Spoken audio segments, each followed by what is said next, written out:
A wave of violent crime sweeping across American cities. Or is it? In the half hour ahead, we will present the facts of what's happening on the ground across the country and reveal how the political debate is impacting the midterms. I'm Andrew Rafferty of Newsy. And I'm Libby Casey of The Washington Post. This is Election 22, What Matters? Does President Biden think America's big cities are safe? It is not a yes or no question. Violent crime spiked in America at the start of the pandemic. More murders, assaults, and motor vehicle thefts. Republicans see it as a key political issue. But what is really to blame? Bail reform has to be changed. It's ridiculous. In no cases is there any evidence that crime goes up. The mayor of Baltimore standing by to join us as we speak with reporters in several cities. We spend more time banning books in schools than banning guns. This is episode 4 of a Washington Post Newsy special series, Election 22, What Matters? Now, from the Washington Post newsroom, Libby Casey and Andrew Rafferty. For years, crime rates were falling across the country, but that all changed when COVID hit. Now, the truth is, nobody for sure knows why, at least not yet. The trend is just too new, and the data set is too limited. But political narratives have emerged. Many cities across the U.S. are experimenting with bail reform. Depending on who you ask, it's either the problem or the solution to lowering crime. And you are seeing each side mobilize their voters around a very different set of concerns that really underscore the extent and persistence of the divisions in the country. Horrifying crimes like this one at the top of voters' minds just before the midterms. New poll find voters consider crime one of their most important issues. So let's cut through the firestorm to figure out where all of this is coming from in the first place. This is the rate of violent crime across the United States over the past decade. And you can see a dip around 2014 to the lowest rate of violent crime in the past generation. But now the rate is climbing again. The latest data available is from 2020 as the pandemic started. Murders spiked year over year by nearly 30%. Aggravated assaults were up too, but other violent crimes like robbery and rape were reported less frequently, even as crimes like motor vehicle theft picked up.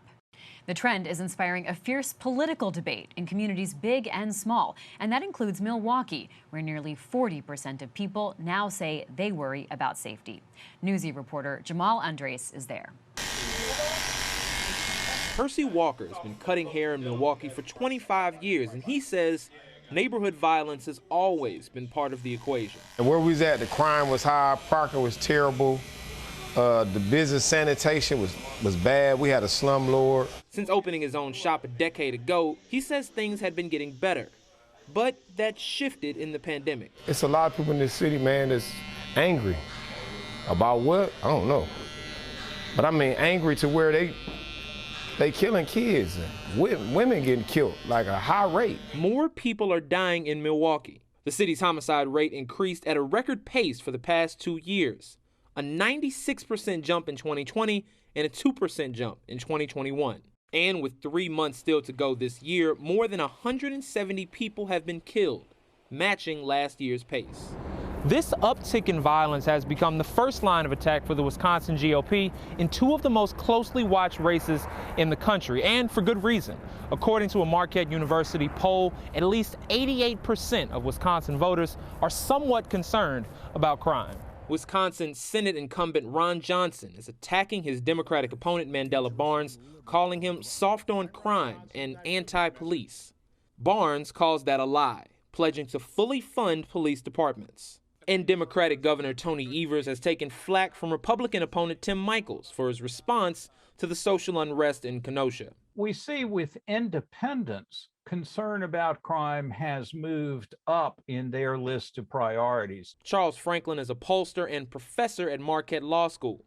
He says the focus on crime is an attempt to specifically appeal to suburban voters in the state. An issue that might galvanize those suburban former Republican voters and bring them back in the fold, I think is a high priority. And fear of crime and the things that advertising can do to raise that fear or concern about it, I think is, a fairly obvious thing to try to appeal to. But for many of the voters who are most susceptible to crime and see it often in their daily lives, the advertising has a different problem. The ads are just very blatantly racist. We're not even talking about dog whistles anymore. Angela Lang is the executive director of BLOC, Black Leaders Organizing Communities. Lang says the imagery in some campaign advertising is meant to send a clear signal about race, like a state GOP mailer that appears to show Barnes' skin darkened. Republicans say that's not their intent. Still, Lang recognizes the rise in homicides in her community and the concern it's created. She says community members in the area do want something done. We've seen some real tragedies in our community. I think we're not being realistic and not talking about the root of those things. And 9 times out of 10, it's not people that wake up one day and said, yeah, I'm just gonna, do this. People are often doing it from a place of survival. Percy Walker says though he's disappointed in the direction things have been headed, he knows one thing for certain. Yeah, I'm still gonna vote. I'm not the guy that does not vote. I always vote. Just be a frustrated voter.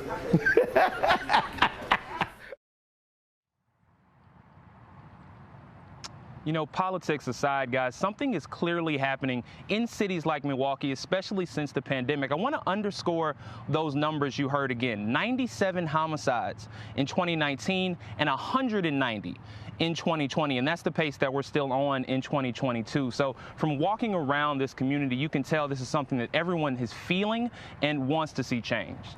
Jamal Andress beginning our reporting from Milwaukee. Jamal, we'll see you in just a few minutes as part of our political roundtable. This year began as the deadliest on record in Baltimore City history. According to the Baltimore Banner, more people died in the first 6 months of this year than any 6-month stretch in the city's history. Voters in Baltimore are increasingly concerned about what's happening. Well, the city's mayor, Brandon Scott, was born and raised in the city's Park Heights neighborhood and joins us now from inside City Hall. Welcome, Mr. Mayor. Thank you for being with us. When you ran for mayor back in 2020, you pledged to reform police spending, and in fact, you had a record of that on the city council. But as mayor, you've increased spending for police. Why? Well, it's about balancing, right? And I think when I did what I did when we were in the council, we were eliminating what we call wasted in airspace. No agency of any government should have $15 million of funding that no one knows what that's accounted for. And that's what we eliminated. And also putting our officers into patrol where we know they were needed and where they belong according to our consent decree. What is the toughest thing about fighting crime? What is your biggest challenge in Baltimore? Well, I think the biggest thing about fighting crime is that folks have thought about violence for far too long as something that solely the police are responsible for. And the best detectives in the world will tell you that it's a lot deeper than that, right? We've put too much on our police departments. We have to have a comprehensive approach. For us, that means yes, and the numbers are there for us, right? We have seized over 1,800 guns this year, more than we did in 2014, and we had 500 more officers back then. So our officers are more productive because they're more focused, going away from the history of zero tolerance and racial profiling and all the things that led Baltimore into a consent decree, but also understanding that the world has changed, right? Crime is not what it was in the 90s, in 1993, which is actually the most violent year in Baltimore's history. Folks who have been here like me understand that, but also understanding things like ghost guns, right? In 2020, we recovered like a few hundred of those. In 2018, it was less than 10. Last year, it was 300 and something, and it's already over 230 this year. As long as people can skirt issues and rules and regulations, are able to get their hands on these illegal, hard to trace weapons and any illegal gun, we're going to have these problems. But when you think about not just what Baltimore is going through, but the country, as we see this COVID crime wave, as some folks like to call it, we have to think about all the issues that are pushing that. The interpersonal disputes that are not happening, basic conflict, social conflict that is leading to violence. We have to think about the economic pressures on folks. This is why we have to have that balanced approach. Yeah, Mayor Scott, I'm interested, you're not on the ballot this year, but a number of your Democratic colleagues, mayors around the country are. And from your perspective, somebody who is actively dealing with this, how worried do you think they are about the politics, about the vulnerabilities that come from a lot of the attacks they are getting from their opponents on the right on the issue of crime? Yeah, I know my colleagues are worried about this, and we talk about this all the time. But I think this is the most important thing that you're going to hear me say today. What we have to understand in this country is that we've seen this before. When we had this big crime push in the 90s, folks went so far right that neighborhoods and people of color's neighborhoods and lives were destroyed. And guess what? Crime still exists in those very cities. I lived through it. And what we cannot afford to do in this moment is make the same mistake again. We have to have a balanced approach. All the things that we have failed to do in communities, particularly poor communities of colors in this country, for so long, we have to do now if we truly want to start to solve the issue of violent crime in our cities and not just push it, and do not allow it to be a political football. Do not fall for the sensationalism. Do not fall for the things that many folks on the far right are doing. Allow your leaders to build in and work with that middle ground approach, and understand also that mayors are not the only fighting this. Many agencies that are dealing with public safety are at the state level, and you have to hold those folks accountable as well. Baltimore Mayor Brandon Scott, thank you so much for your time. Thank you. And Andrew, Mayor Scott, frank about the challenges that Democrats face at the polls when people are concerned about crime. Yeah, and it's important to note that this is not necessarily just a problem in democratically led states or cities. This is happening all around the country in red states as well. But there's no doubt on the public perception that Democrats seem to be on the losing end politically. And so how do they fight back that message? Because a lot of this stuff has been, as Mayor Scott pointed out, going on for decades, but certainly it's going on under the President Trump administration as well. And in fact, the spike in crime started under President Trump's administration. And Yeah. Joe Biden, of all people, has said he does not want to defund the police. He wants to see police funded, but he also wants to look at other ways to solve the crime problem. Yeah, no doubt they view this as a vulnerability, though. Well, a quick break now, and then we are back with our political roundtable.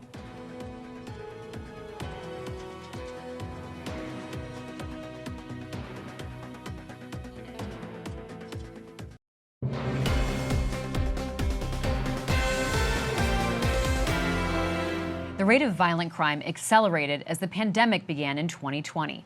What has happened since then is a little less clear. The FBI has not yet published national data, but researchers say murder rates may have begun to slow. And that would be welcome news because the murder rate spiked nearly 30% from 2019 into 2020. Notably, 3 in every 4 murders that year were committed with a firearm, and that's a new high.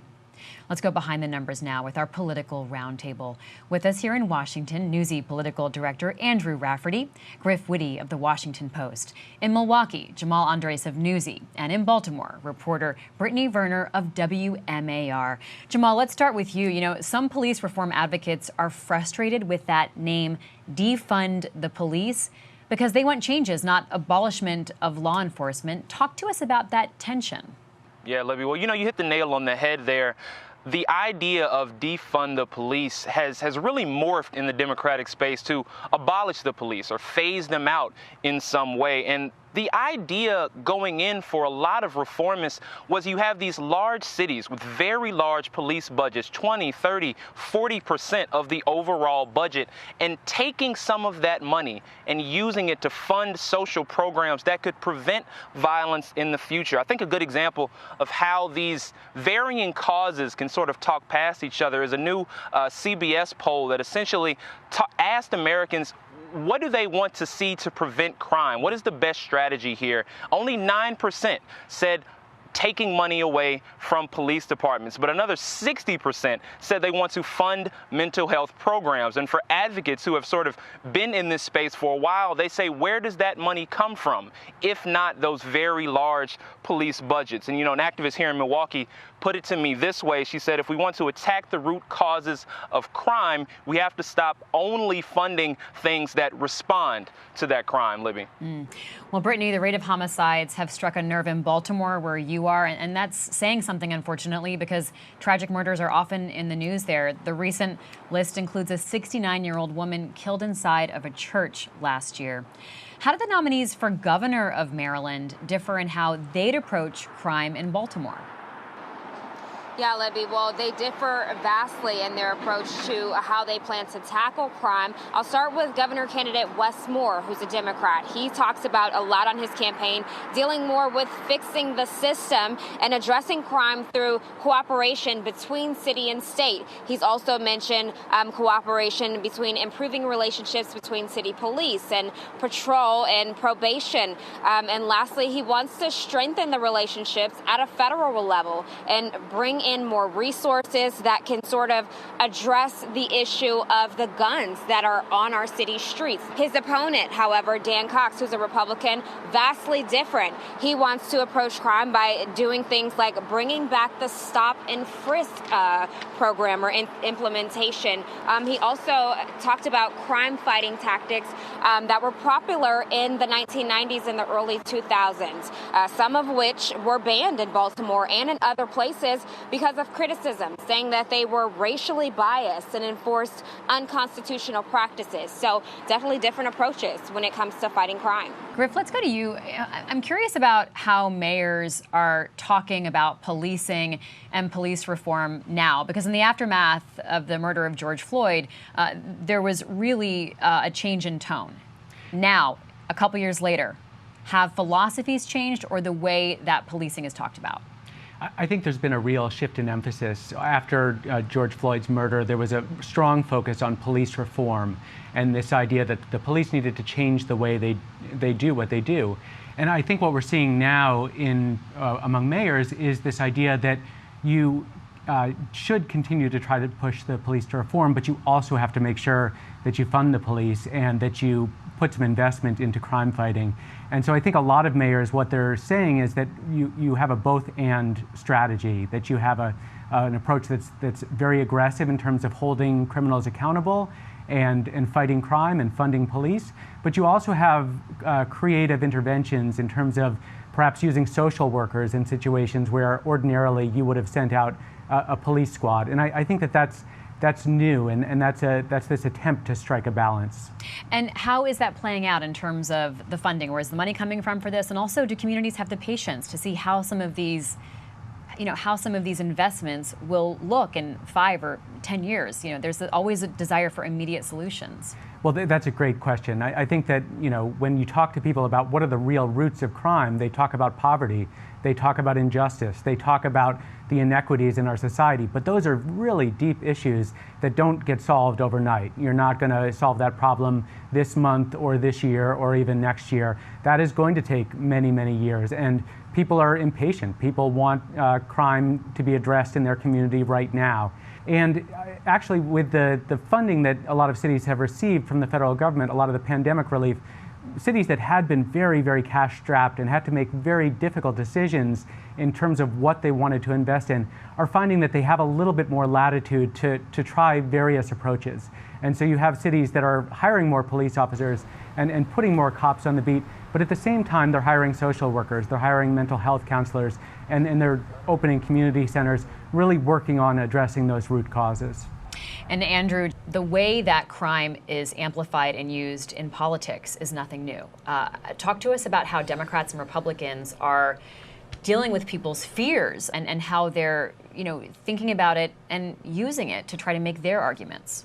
Yeah, well, we can take a step back here and just remind people where the numbers are right now on the perception of crime and politics. As the Washington Post and ABC actually just asked this question recently about how people feel about the different parties. And you can see in September of 2022, this month, that Republicans have a pretty sizable advantage. That wasn't the case as recently as June of last year. And so what Democrats have had to do and are trying to do over the next few months is, number one, we've seen action on Congress, on Capitol Hill. Democrats passed a police funding bill despite objections from some of the more progressive members who don't want more police funding without necessarily getting past that police reform. Of course, George Floyd Policing Act has never gotten out of Congress. They've also done a lot more advertising. Both candidates and outside groups have seen how big of a liability this is, putting a lot of money in to advertising that showcases them with police endorsements from various law enforcement groups. And then on a couple ways they are trying to go on the offensive, on the issue of guns, you hear a lot more candidates talking about how Republicans are in support of gun rights and are against assault weapons bans that are making your kids less safe in areas like schools, as well as, and you can mention Donald Trump here. You've had candidates who've said, well, they want to defund the FBI because of the Mar-a-Lago raid. And so that's opened a small opportunity for them politically as well. But you can see from that polling, they still have quite an uphill battle to get through going into November, Libby. All right, well, valuable insight from our panel. Thank you, Griff Witte of the Washington Post, Jamal Andress in Milwaukee, Brittney, Verner in Baltimore. Andrew and I are back in just a moment with some specific races to watch and how they will all be impacted by the issue of crime.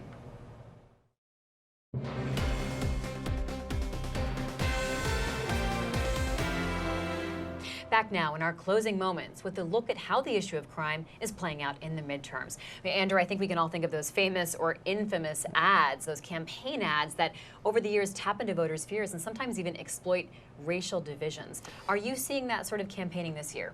Yeah, well, we're certainly seeing things that Democrats say tap into those themes that you talked about. And it's interesting to note ad trackers have found that over the past 2 weeks, Republicans have spent more money on advertising with crime, on crime-related issues than anything else. Democrats are countering that to some extent, and they've had some outside group help to get to there.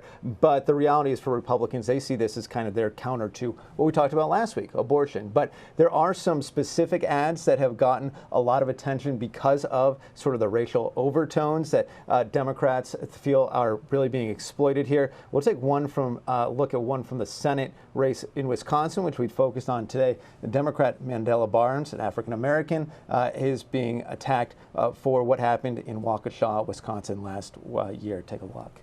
What happens when criminals are released because bail is set dangerously low? Tragedy in Waukesha. An SUV plows through the city's Christmas parade. 6 people were killed and dozens more injured. Brooks was freed from jail on $1,000 bail. Mandela Barnes wants to end cash bail completely.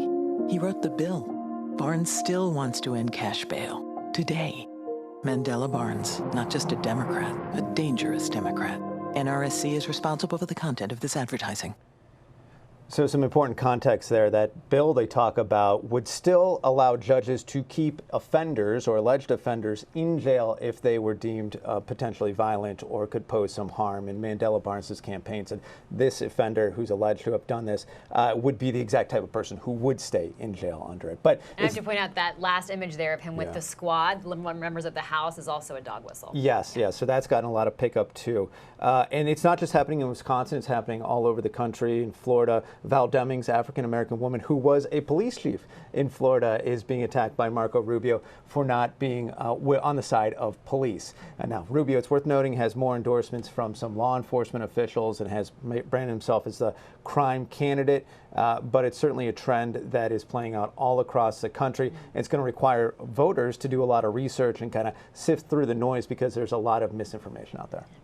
Well, on behalf of Andrew, thanks to our guests this hour, and thanks to you for watching this episode of Election 22, What Matters.